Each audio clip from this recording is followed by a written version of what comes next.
What George did is he changed a perception that even within the community there was a perception that persons with disabilities cannot do certain things or are not allowed or not supposed to do certain things. And what George did, he changed that perception. He said, look, we're entitled to these things, you know. We occupy, we share this world space with everybody else, you know. So that perception you have that you're lesser than or you're not deserving of, you know, we need to change that. That was so important. In fact, that people start believing in themselves, and that is true empowerment. He instilled, I could say, inject a good dose of courage in all of us. He took on the whole system more single-handedly, and he was brave enough to challenge the system. And with this challenge, everybody get brave, because hardly likely to see any one of us on the pavement protesting for anything. I remember when we were on the pavement, he had gotten sick and he had to go to the hospital and things. And when there was the police threatened us to come and move, have the tent removed. I remember he discharging himself out of the hospital and thing and coming back on our picket line.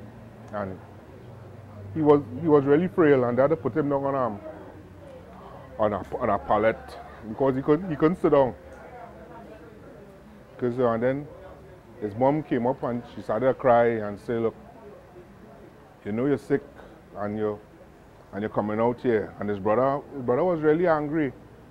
And he told him, he said, why are you persisting? You can't win this.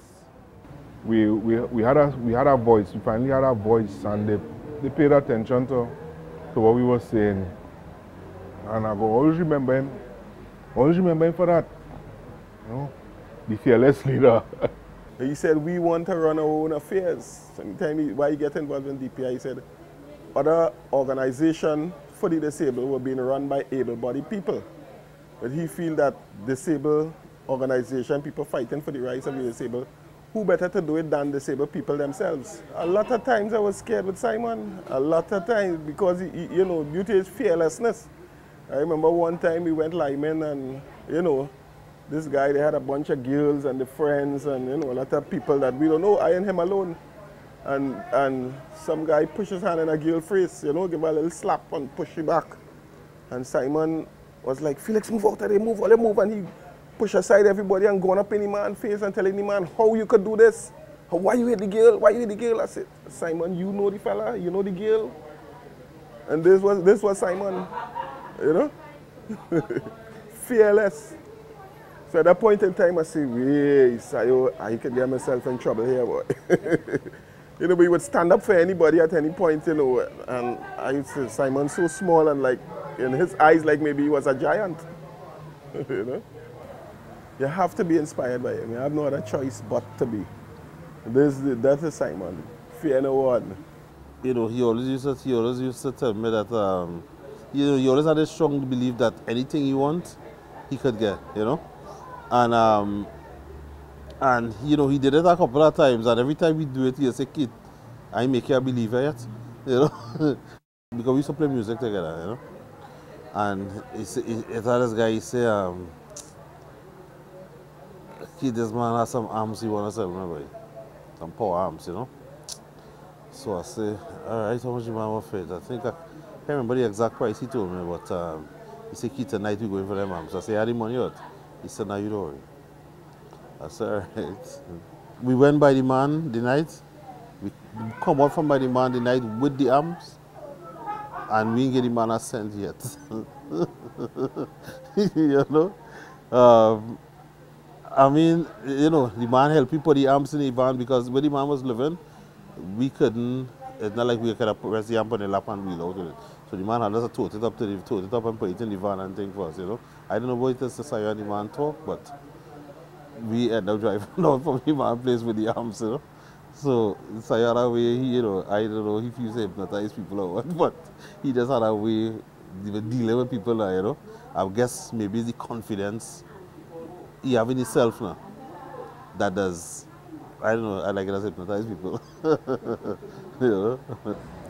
he made a mark on the country and you could say the world as well, because it's not just Trinidad and Tobago that knows George Daniel, but it's an international thing. He has inspired not only able-bodied persons, but persons with disability to rise to a level of knowing that not because you are disabled, you stay in the background, but you can come forth and contribute to society in a positive way. There will only be one George Daniel. He has the ability to make you think impossible is nothing. He has this ability to make you believe. See, Andre, there's nothing you can achieve if you don't believe. And many times, he proved himself. You understand? When he said he's going to accomplish something, he said, Andre, I'm going to do this. And I sometimes doubt it. I said, Simon, please, no. And when it did happen, he said, Andre, are you a believer now?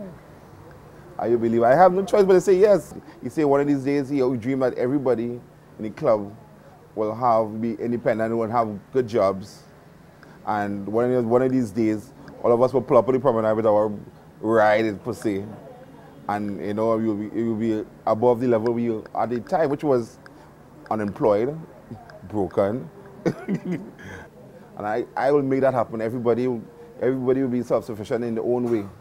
You understand? Everybody will be self-sufficient in their life.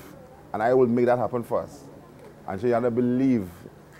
And so said, so done. Within a space, over time, we were pulling up by the roundabout in Promenade, Lyman, with our own vehicles and our own cell phones, and who are their girlfriends, whatever. And we had to make, and you see, Andrew, you a believer now?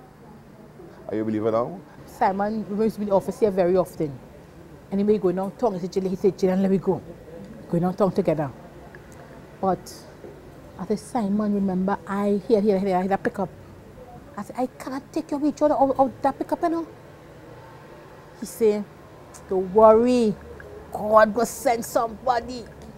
We go on down tongue, happy-go-lucky. We always happy-go-lucky. We go everywhere. So he pack up the van. I see a man coming. But Joe, a duck. I said, call a shame. I said, how you call the man Joe? Don't worry, don't answer. Joe.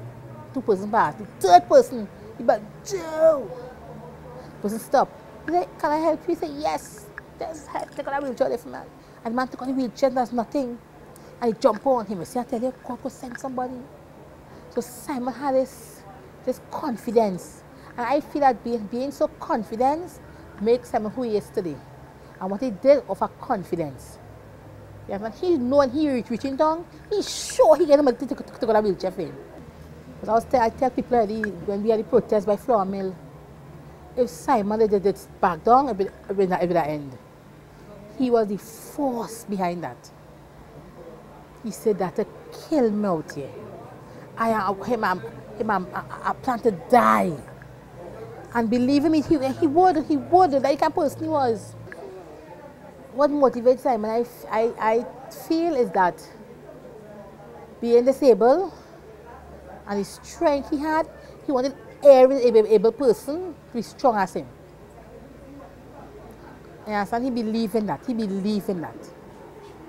You know, like today now the saying, I asked them, I said, I hope this church, but all around church, Simon, in accessible. Because if this church not accessible, Simon, if he had the power, he will get up from that coffin where he lying, you know. Because he believe in you disabled, you have to pass through the front door. Like everybody else. Simon will always live on everybody's heart, you know. Every one of us here have a Peter Simon in us. Every time you see one of us, you'll see a Peter Simon. You'll be Lyman, and we must bring up Simon's name. And that will go on forever and ever and ever.